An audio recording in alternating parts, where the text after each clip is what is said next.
Hello, I'm Jeff Cavins. I want to thank you for coming back to this website. We're talking about the year of faith, and in this series we're specifically talking about the Rabbi-Disciple relationship, that marvelous relationship where a student becomes like his mentor and picks up the will of his mentor and the worldview of his mentor, and he goes out and lives it. 2,000 years ago, Jesus, the greatest rabbi of all, had 12 disciples, and he imparted himself to those disciples, and they went and they changed the world. But they didn't change the world by being part-time disciples.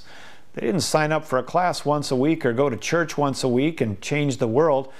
It was a 24/7 commitment. They gave their entire life to Jesus, the great rabbi.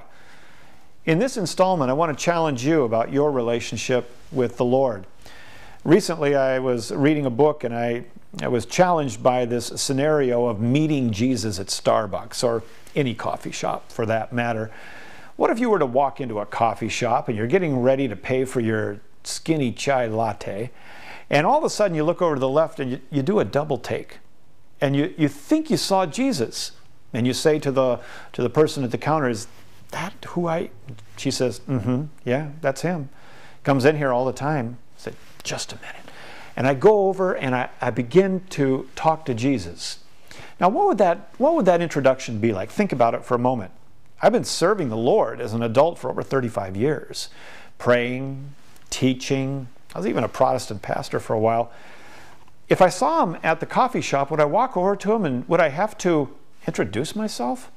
Would I say, "Excuse me, Jesus, I'm Jeff Cavins"? He'd say, "I know. I've been teaching the Bible. I know.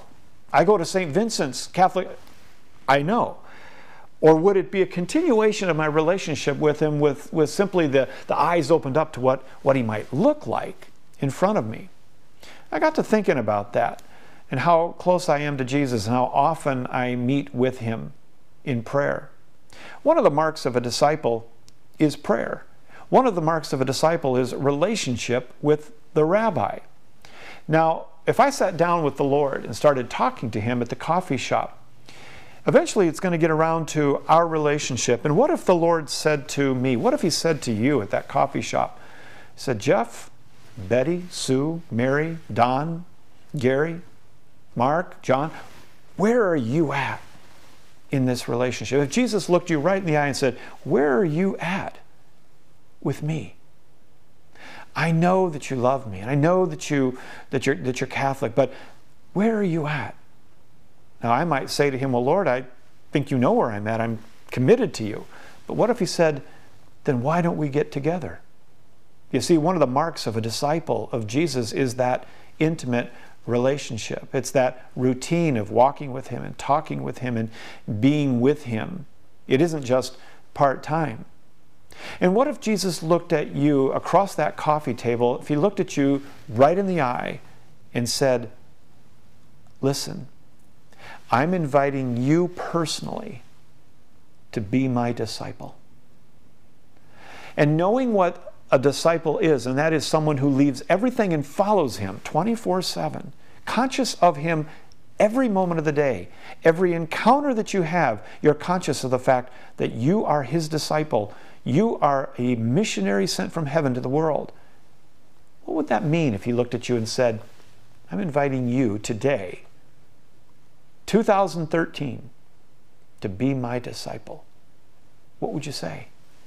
Well, of course, I think most of us would say, "Oh, yeah, sure," right away. But if we really thought about it, we might have to ask ourselves, what does that mean? In terms of time, I mean, Jesus. And what if Jesus said, "Everything. I want you to follow me"? Then here's the question that I want you to think about.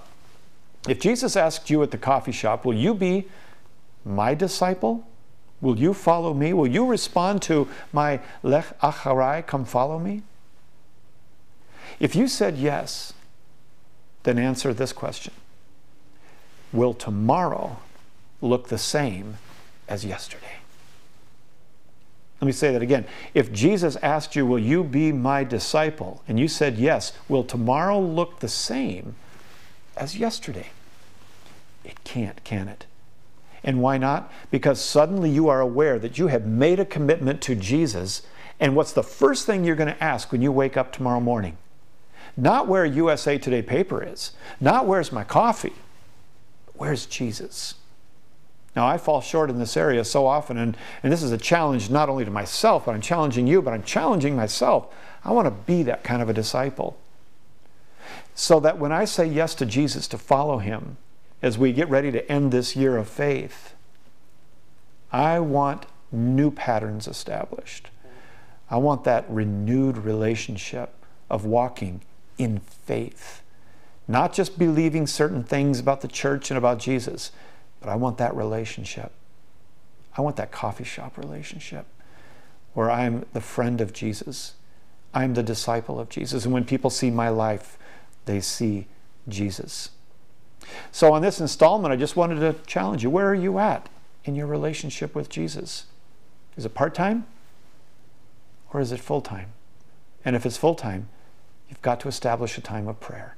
You have to establish a time of getting together with Jesus on a daily basis to find out, Lord, what do you want to do in my life?